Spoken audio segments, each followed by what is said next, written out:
a few weeks ago on the Dockery Docket. And there are other reports that are saying that Russia will attack Ukraine soon. So there might be a whole episode of the Dockery Docket talking about a Russian invasion in the future. Hopefully not. Without justification, without necessity, this is a premeditated attack. Vladimir Putin has been planning this for months, as we've been saying all along. He moved more than 175,000 troops, military equipment, and positions along the Ukrainian border. And at the very moment that the United Nations Security Council was meeting to stand up for Ukraine's sovereignty, to stave off invasion, Putin declared his war. Within moments, missile strikes began to fall on historic cities across Ukraine. Then came the air raids, followed by tanks and troops rolling in. Okay, maybe I just need to keep my mouth shut. Anyway, here's this episode of the Dockery Docket. What you are about to experience is out of this world. Politics, history, and of course, a lot of entertainment. It's time to rock it with the Docket. Hey, what's going on, everybody? It's Kyle Dockery with the Dockery Docket. We are here with our very 89th episode of the Dockery Docket. I'm excited to be here, and I hope that you are excited to be here as well. And if you are excited to be here, make sure to go down below, hit the like button, hit the subscribe button, so then you never miss one of my videos. So last week we talked about a little dictator, and I talked about how terrible Justin Trudeau was. He was taking away people's rights and trying to control his whole country. Then all of a sudden, out of nowhere, this new dictator races by and tells Justin Trudeau to hold his beer. As this week we are dealing with a menace, an evil man, a man that has so much control of his country that it leads him to be out of control. This, of course, is Vladimir Putin. Now, last week I said that Justin Trudeau put the dick in dictator, but I think that Vladimir Putin may take his spot. As if there was anyone that was a dictator, it would be Vladimir Putin. If there was anyone that was a real tyrant, it would be Putin. He's almost like a sneaky little snake, and he has a very powerful bite. He can also remind us of the serpent from the Bible that used his cunning wit to trick Eve into sin. Putin is a cunning, smart dictator, and overall a terrible guy. He has the power to tell other countries that he won't do something and that he wants peace in his nation, and then in return he will go and do that exact same thing that he said that he wasn't going to do. There are no repercussions for him because the West is completely scared of him, because he is an absolute madman with nukes, and he might actually use them. All of this has to do with the situation that is going on right now in Ukraine. As we are speaking right now, Russia is bombing Ukraine, trying to destroy the country and take it over for themselves. But with the situation, the question is why? Why are they doing this? What's the point? And what are the future repercussions for these actions that Russia is taking? So to talk about why all of this is happening, we have to go back in time a little bit and talk about some history. Russia, along with Ukraine, used to be a part of the same nation called the Soviet Union.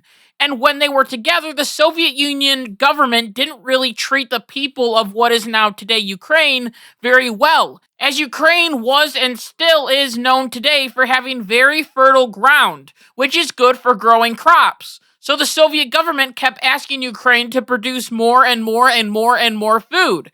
This led to the ground to be less fertile, and the communist government was taking all the food, meaning that the people of what is now today Ukraine didn't have any food, and it led to a massive famine which killed 3.9 million people, or 13% of the population. Along with that, in 1986, the Soviet government mismanaged the nuclear plant in Chernobyl, which led to it to explode, causing a whole city to be evacuated and turning it into a ghost town. Along with the fact that there was a lot of radiation poisoning, it wasn't a very good situation for either side. So when the Soviet Union collapsed in 1991, Ukraine became its own sovereign nation, along with Russia. This dissolvement of the Soviet Union made a lot of Russians angry. Vladimir Putin at the time said that the dissolvement of the Soviet Union was a genuine tragedy. And 8 years after the collapse of the Soviet Union, he became the leader of Russia. First the president, and then after some constitutional reforms, he basically became the ruler for life. Now, the situation with Ukraine and Russia, I believe, started in the year 2012. As for a long time, Russia had their eyes on Ukraine, and they really wanted to take away just a little piece of Ukraine, a peninsula called Crimea. With Crimea under Russian control, more gas and oil would come through Russia, as they would be able to be closer to the Black Sea and closer to the Middle East, which had oil. However, they needed to make sure that the United States didn't get in their way.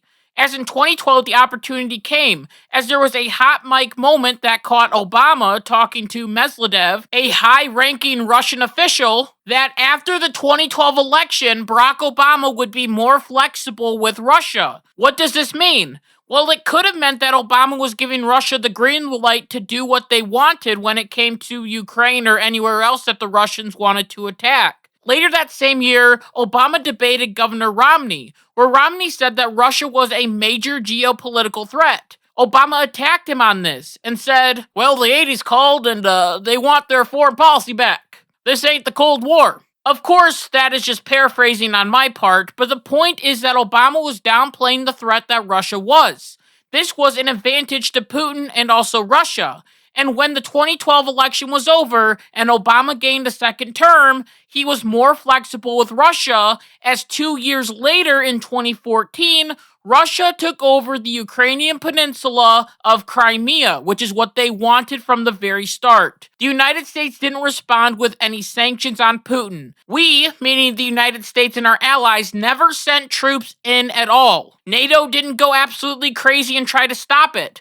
All that we did was let them take it, and that was a mistake. As Russia said, well, if the United States isn't going to stop us, then who can? We all know that Obama's foreign policy was absolutely terrible, as he continued to draw red lines in the sand and said, don't you dare cross that red line, and then the enemy would cross the red line and there would be no consequences, and Obama would just draw a new red line. It was weakness all around. And it was something that led to Russia to become the superpower that it is today.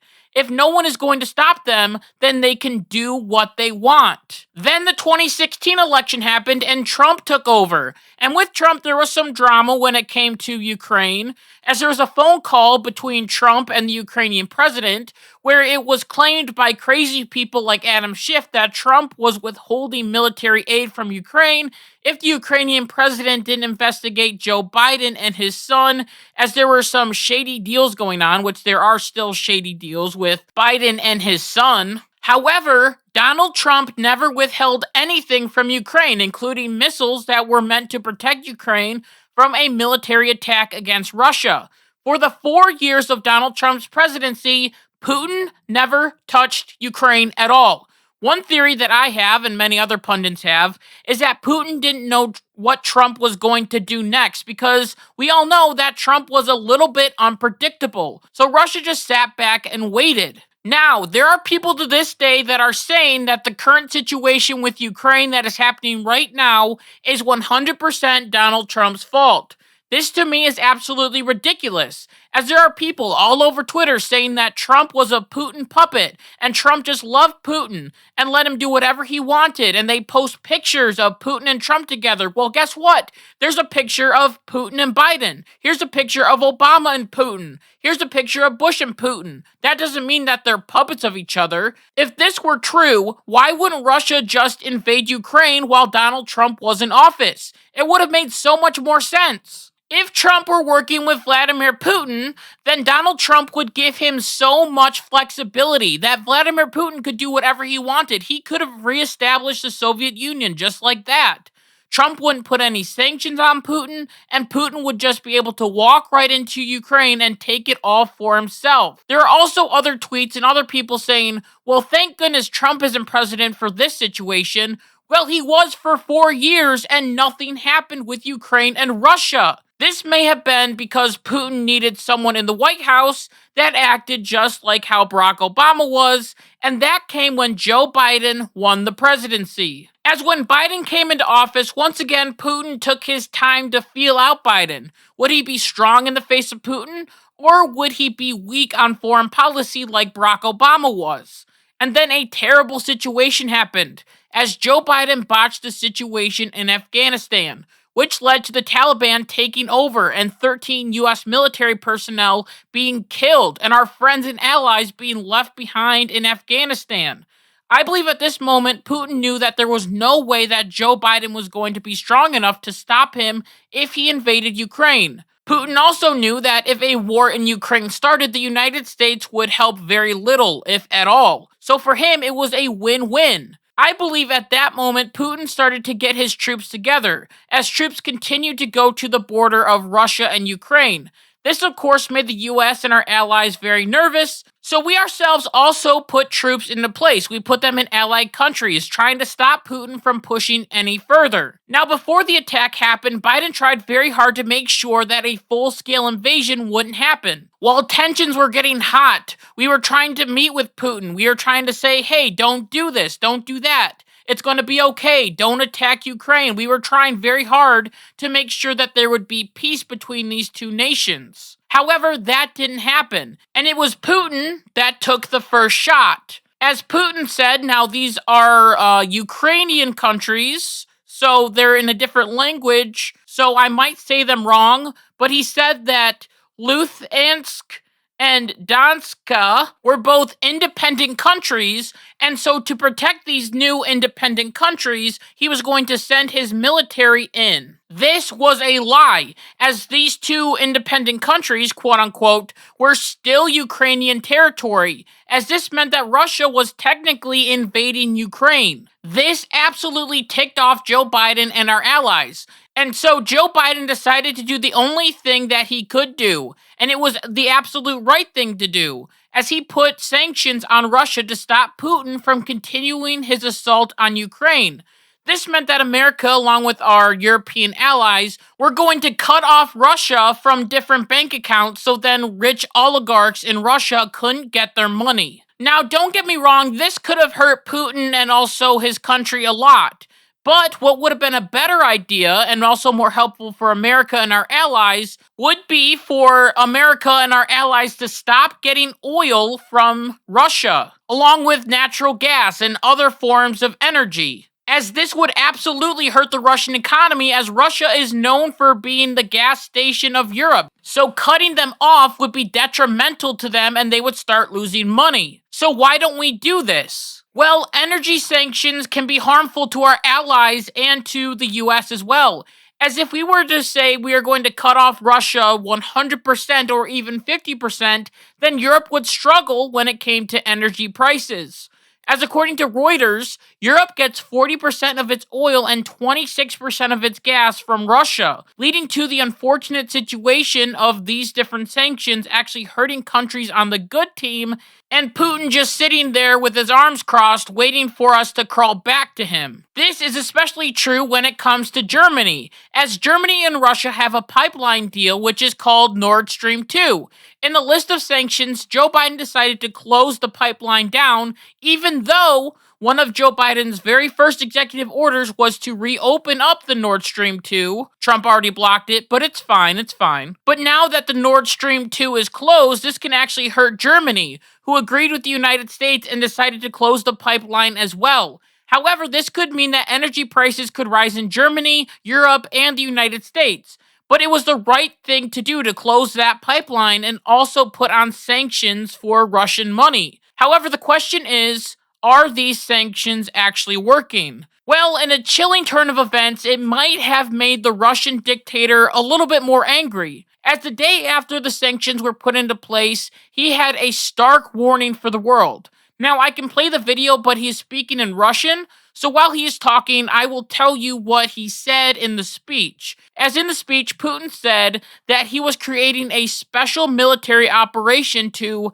denazify Ukraine with the goal of protecting people that have been subject to bullying and genocide for the last 8 years. Then he started to focus on the West, as he said, no matter who tries to stand in our way, or all the more so create threats for our country and our people, they must know that Russia will respond immediately, and the consequences will be such as you have never seen in your entire history. Now, when I first watched that video, I was scared out of my mind, and in my entire life, I've never seen a video that sent more fear into my soul than that video. I mean, the way that he's looking at the camera, he looks so evil and so angry, and it just shows how evil this man truly is. And what he is trying to say in that speech is, if the West gets in the way of his goals, then he has nuclear weapons. He will use them. He is threatening nuclear war in that video. And that's why it's so chilling.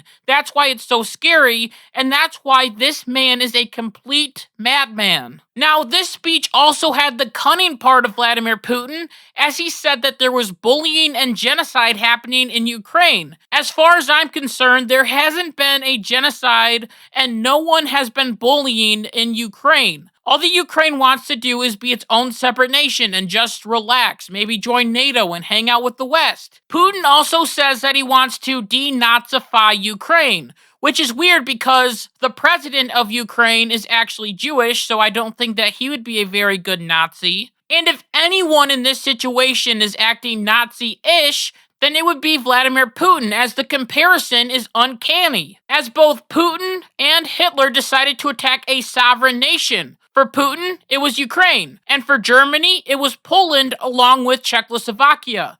This invasion was because the country that they were invading was actually a part of their own country and spoke their own language. That was the reason that Russia went into Luhansk and Donetsk, which are the ones that we talked about earlier and the ones that I probably mispronounced. Please forgive me, all my Ukrainian friends. You know who you are. Anyway, Putin wanted to take over this land because to him, they were a part of Russia as they spoke Russian, and they actually wanted to be a part of Russia. Of course, all of Ukraine doesn't speak Russian as they have their own language, but there are places in Ukraine where Russian is more popular. I hope that makes sense. This was a popular reason for why Hitler took over the Sudetenland, because they were all truly quote-unquote German.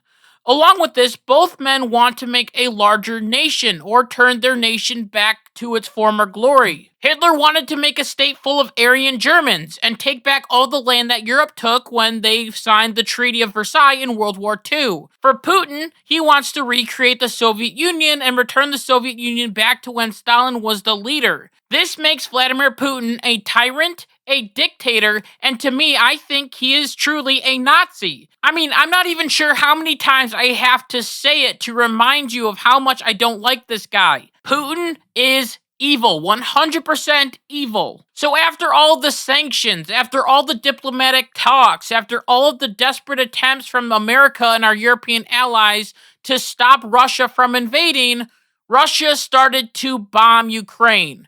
As after Putin's speech, bombs could be heard from the capital of Kiev, as Russia is trying to destroy military infrastructure so the Ukrainian military can't fight back. This week, Russia has taken over Chernobyl, which is ironic, and it is also ironic because there's a power plant there that is leaking radiation. We're not sure if that's because of malpractice from the Ukrainians, or when the Russians came in, they did something, or if a bullet hit it or something like that. It doesn't really matter. The important thing is that the Russians are gaining ground, which is very, very scary. As today, as we are speaking, the Russians are inching closer and closer to the capital of Kiev. As right now, as we are talking, the capital city is surrounded. The president of Ukraine has declared martial law and has claimed that everyone 18 years and older should stay there and fight for Ukraine. The men of Ukraine have done this, as there are videos all over Ukraine of these men kissing their wives and children goodbye and going to go and fight these Russians with the hope in their hearts that they can keep their country and Ukraine alive. There's even a picture of a grandma holding a gun and older people holding a gun because they love their country so much. As they say, if no one is going to help them, then they will have to defend themselves. Through all of this situation, I have learned that the Ukrainian people are resilient as heck. And it is something that is really inspiring, as there was a recent video that was making the headlines of a Russian warship going to a Ukrainian island, also called Snake Island, and the Russian warship said that they were a Russian warship, and if they don't surrender, the Ukrainians on the island responded by saying, "F you" to the Russians. Sadly, these men were killed, but their bravery in the face of such a perilous situation is incredible. Along with this, there are rumors that there's a Ukrainian fighter pilot they are calling the Ghost of Kiev, and they have already shot down 6 Russian airplanes. This would give him the military rank of a flying ace. Hopefully this person is real, and after all of this is over, he can receive a reward for his bravery. There was also a world heavyweight champion that left his fame and fortune behind and came back to Ukraine to defend his country. Last but not least, the president of Ukraine hasn't left the main capital of Kiev, even though he has been asked many times to leave. Now you might be thinking, oh, he's all boarded up in his palace. No, he's literally on the ground in military gear, motivating soldiers and regular citizens to continue to fight for freedom. There's a video of this, but he is speaking Ukrainian, so you and I can't really understand it, but it is something that is inspirational, and it should be inspirational to all of us. As it seems in many different war situations, the leaders just stay back and command the armies away from the battlefield. I mean, I couldn't imagine any recent president of the United States doing this. Biden, Trump, Obama, Bush, Clinton, Bush, Reagan. It just doesn't seem like something our country would do. And that's why it is so inspirational, because we can see that the leader of this country wants there to be peace in Ukraine. And he's willing to do anything in his power to make sure that this happens. If this means that he dies in the process, then he dies defending his country from a terrible menace. And I hope and pray that somehow Ukraine can come out on top. In the end, this episode was very hard to write because the situation is always changing. I mean, as I'm saying this right now, Ukraine could be under total Russian control. However, the resilience of the Ukrainian people are something that should inspire us all, because this is strength. Strength versus weakness is something that the situation has embodied. Putin believes that he has the strength to do whatever he wants to these Ukrainians. And this was the whole reason that he decided to invade Ukraine. And he also knew that the United States and our allies are also weak and won't defend Ukraine. Ukraine right now is showing their strength, as according to some sources, Putin is absolutely ticked off right now because the Ukrainians have continued to fight back. Putin might have thought that this would be a 1 or 2 day mission, but because of the strength and the power of the Ukrainian people, they have not taken over the capital of Kiev, and hopefully they will continue to keep it that way. Now, I want to say that I am proud of Joe Biden for standing by his word and putting sanctions on Putin when he started to invade. That needed to be done. But this wasn't strong enough for Putin, who just pushed right through it. This, of course, is not me calling for all-out nuclear war or war with Russia at all. My dream is that we show strength and tell Russia you are 100% cut off. No European or American country will take any oil from Russia. Instead, they will get oil from their own country or the United States. The United States will open up the Keystone XL pipeline, and we will start making our own energy. We were once energy independent under Donald Trump, so it can be done. We can do it again, and we can help our allies. With this in place, hopefully it will hurt the Russian economy so much that they will fall back and stop their invasion of Ukraine, and with the resilience of the Ukrainian people, they will push them back even more. Maybe part of Russia will become Ukraine. That would be nice. But as of right now, I am supporting America, including Joe Biden, along with our allies, and of course, Ukraine. All we have to do right now is wait and hope that the Soviet menace is somehow stopped. And with that, I just want to thank you so much for listening to this episode of the Dockery Docket. And until next time, like my mom always says, be good, be kind, be loving, goodbye.